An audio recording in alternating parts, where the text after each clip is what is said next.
Buat kita ngerjain persamaan soal-soal Navier-Stokes kayak gini sebenarnya punya step-step yang cukup sama kurang lebih dari satu soal ke soal lain ya kan.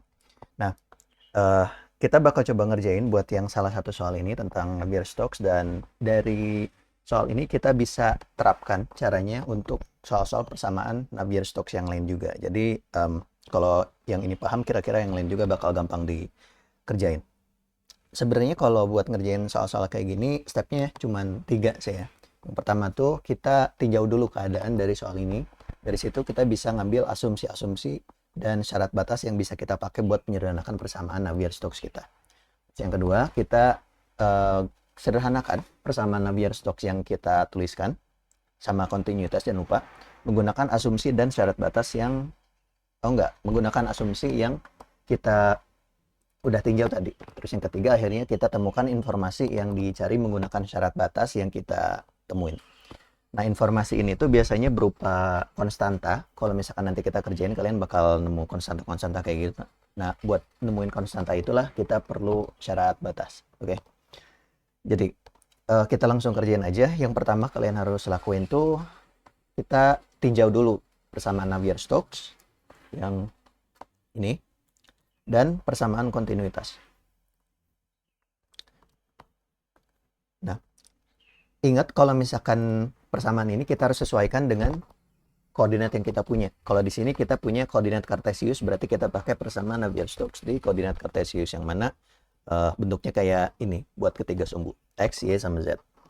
Dan kemudian kita juga perlu pakai persamaan kontinuitas buat koordinat Cartesius. Keadaan lain tuh kalau misalkan kalian pakai koordinat silinder yang mana itu ada persamaan lain, tapi harusnya yang kayak gituan di soal juga disebutin lah. Dosen pun nggak bakal expect kalian buat hafal apa persamaan Navier-Stokes. Jadi gitu. Oke, kita udah punya nih persamaan Navier-Stokes kita. Kita lakuin step pertama, tinjau asumsi. Ya, kita coba step pertama, tinjau asumsi. Nah, untungnya buat soal ini kita udah dikasih asumsi-asumsi yang dipakai ketika ngerjain soal dan keadaan kayak gini ya. Kita bakal apa tuh namanya? Kita bakal catat satu-satu. Oke, asumsi pertama, aliran cairan telah tunak atau steady state. Aliran tunak atau steady state. Maksudnya apa? Nah, kalau aliran tunak atau steady state itu artinya aliran ini itu nggak berubah terhadap waktu gitu. Jadi ketika waktu berjalan nggak ada yang berubah, jadi tetap-tetap aja. Nah, maksudnya apa? Kalau dalam persamaan ini maksudnya kalau misalkan ada turunan apapun terhadap waktu, ini pasti sama dengan nol. Kayak gitu. Nah, kemudian yang kedua, sistem koordinat Cartesius diatur seperti gambar. Ini pakai koordinat Cartesius ya. Koordinat Cartesius. Nah, satu hal yang perlu diketahui di sini, koordinat Cartesius ini kan biasanya kayak ya tegak lurus kayak gini kan ya. Tapi kalau di sini koordinat Cartesiusnya tuh ya menyesuaikan dari permukaan si bidang miring itu sendiri gitu. Jadi Y-nya agak miring, terus X-nya agak miring juga. Ini nanti penting ketika kita tinjau gaya yang ada di aliran ini, yaitu gaya gravitasi kayak gitu. Tapi nanti itu. Terus yang asumsi ketiga, tidak ada aliran pada arah Y dan Z. Ini berarti uh, tidak ada aliran arah Y dan Z. Arah Y dan Z. Nah, ini maksudnya apa? Ya kalau kayak gitu berarti kecepatan si fluida di arah Y, UY, dan kecepatan aliran fluida di arah Z itu sama dengan 0. Kayak gitu. Ini bakal ngebantu banyak banget yang bisa kita sederhanain pakai asumsi ini aja. Oke, terus yang asumsi keempat, tidak ada variasi kecepatan pada arah Z. Tidak ada variasi kecepatan. Tidak ada variasi kecepatan arah Z. Oke. Ini berarti ya turunan kecepatan arah Z itu sama dengan 0. Itu aja sih. Oke, yang kelima. Syarat batas di permukaan cairan adalah do U, do Y, ya sama dengan L sama dengan 0. Syarat batas di permukaan cairan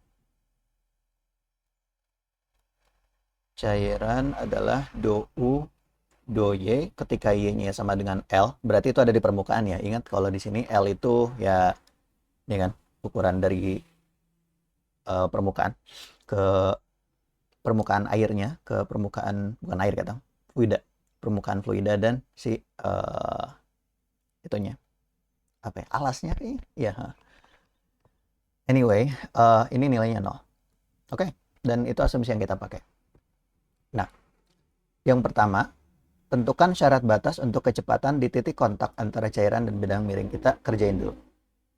Oh ya, by the way, maksud dari syarat batas yang ini, itu tuh syarat batas tegangan geser dengan udara tuh diabaikan. Jadi, kan ketika cairan kontak dengan udara, itu tuh kalau misalkan udara cukup kencang, itu tuh harusnya mempengaruhi si airnya gitu. Jadi kayak contohnya kalau misalkan kita tiup suatu apa ya, gelas misalkan lagi panas terus kita tiup, kalian lihat kayak ada riak-riak begitu kan ya, kalau misalkan udaranya cukup kencang gitu. Nah kayak gitu, sebenarnya ada tegangan geser antara udara sama air, tapi kalau dalam hal ini si tegangan gesernya ini diabaikan, jadi si airnya tuh di permukaannya tuh tenang gitu, nggak ada riak-riak kayak gitu.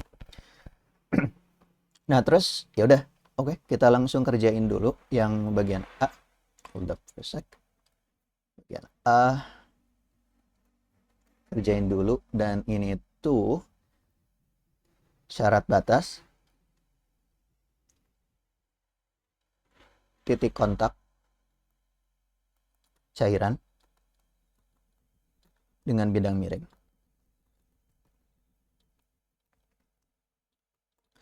Nah, ini gampang, sederhana aja ya. Ini salah satu syarat batas yang paling sering keluar. Nah, ini misalkan kayak yang tadi ya, ada bidang miring, terus ini ada air. Nah, kita tuh mau meninjau syarat batas ketika si cairan itu kontak dengan bidang miring yang kita punya ini. Nah, ada satu syarat batas yang penting banget di sini, namanya syarat batas no slip. Nah, syarat batas no slip ini artinya kecepatan ketika Y sama dengan 0, Y sama dengan 0, ini ingat kan, ini sumbu Y ya kan, terus ini ada di posisi 0, di alasnya itu, di titik kontak itu harus sama dengan 0. Ini artinya cairan yang ada di titik kontak ini, pas di titik kontak itu nggak bergerak sama sekali. Makanya kita bisa asumsikan bahwa si kecepatan, ini bisa gini ya, kecepatan semua kecepatan memiliki nilai 0 gitu. Jadi nggak bergerak kalau misalkan di titik kontak itu. Nah, ini bakal bantu kita buat menyelesaikan soal ini juga.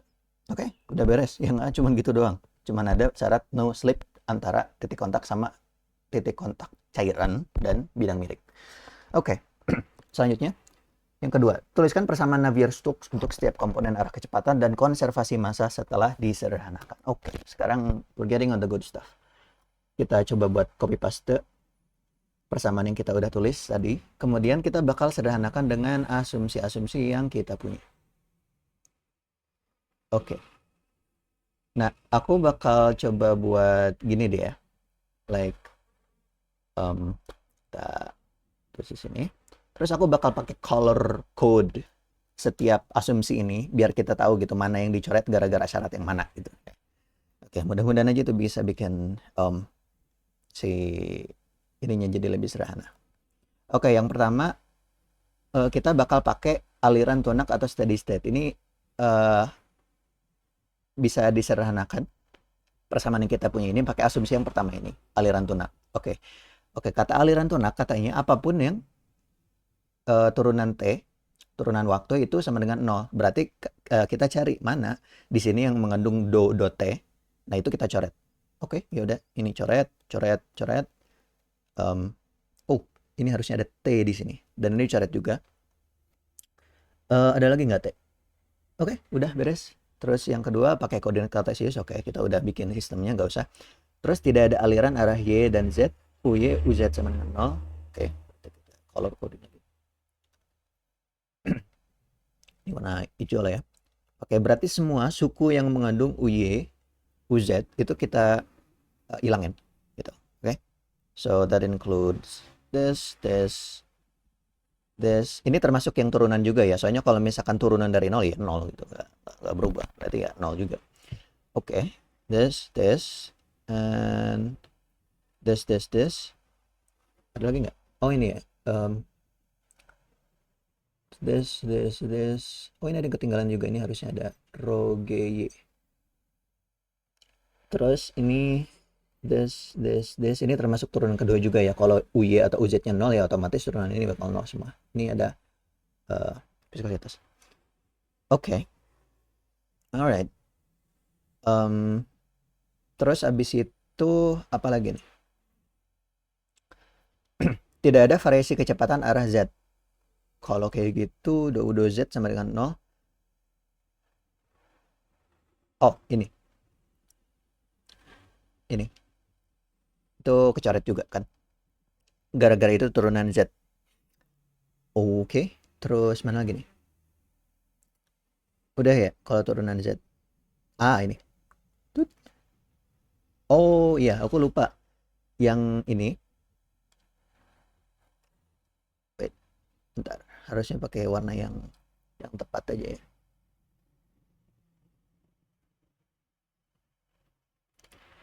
Oke.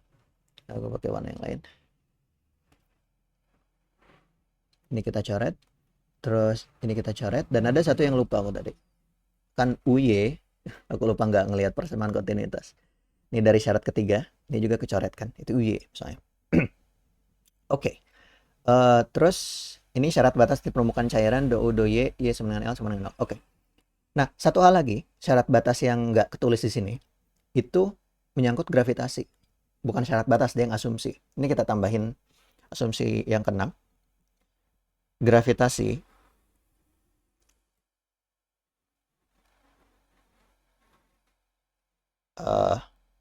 hanya di arah X dan Y. Kenapa kayak gitu?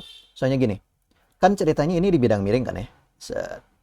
Nah gitu, ini di bidang miring. Dan dilihatin kalau misalkan di soal itu, kalau kalian perhatiin, di sini tuh ada gravitasi.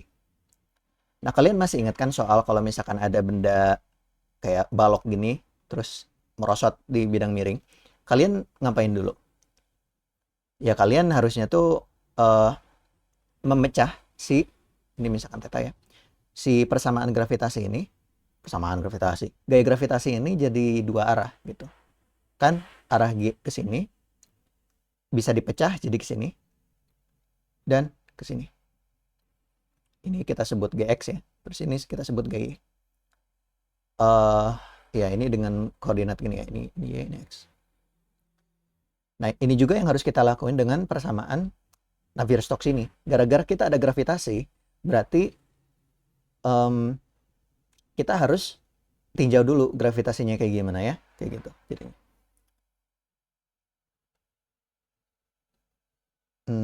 ya, itu ini ngapain gue tulis itu di sini.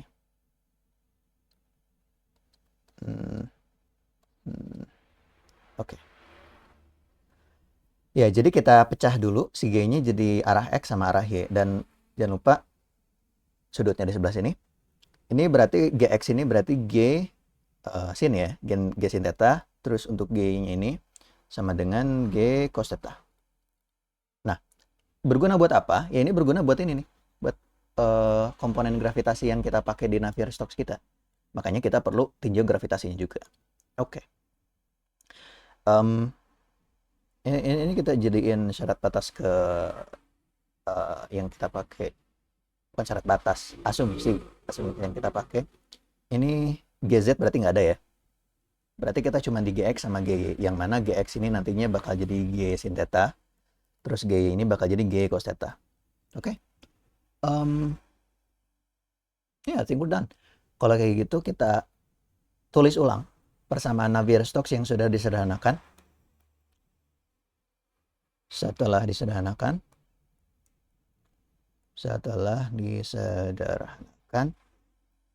oke, kita tinjau yang sumbu X.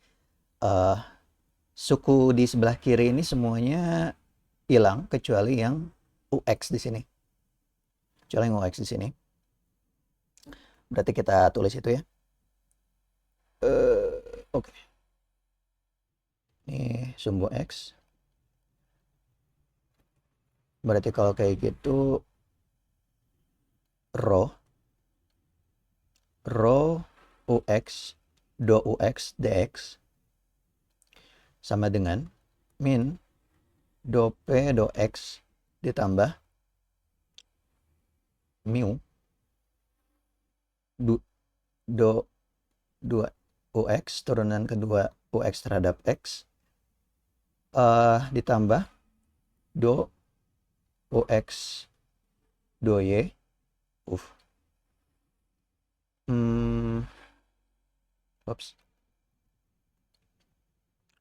do Y kuadrat ditambah rho, ingat ini GX-nya G sin theta, berarti rho G sin theta.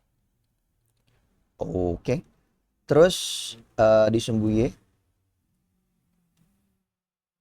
ini oke, semua suku di ruas kiri kelihatannya meninggal semua, jadi 0.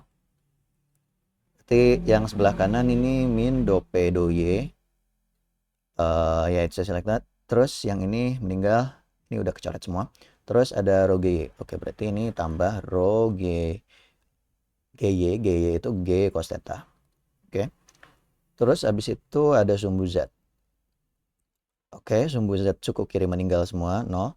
Terus suku kanan cuman ada min do P do Z. Oke. Alright, fine. Terus yang kontinuitas. Yang persamaan kontinuitas. Itu semua sukunya hilang kecuali yang suku UX. Oke, turunan pertama UX berarti do rho UX do X suku kanannya ya 0, ya udah 0 aja. Oh ya, ingat kalau misalkan rho ini kan konstan ya, kita bisa keluarin jadi gini, dan ini rho kita bisa kayak ceritanya pindahin ke sebelah kanan, ini ya udah 0 aja gitu. Nah, ini berarti hasilnya itu turunan UX itu sama dengan 0. Nah, ini penting soalnya kan kita punya suku UX nih, do X di atas, yang ini dan yang ini. Dan dengan adanya asumsi ini dan adanya persamaan yang dari kontinuitas ini, si suku ini meninggal.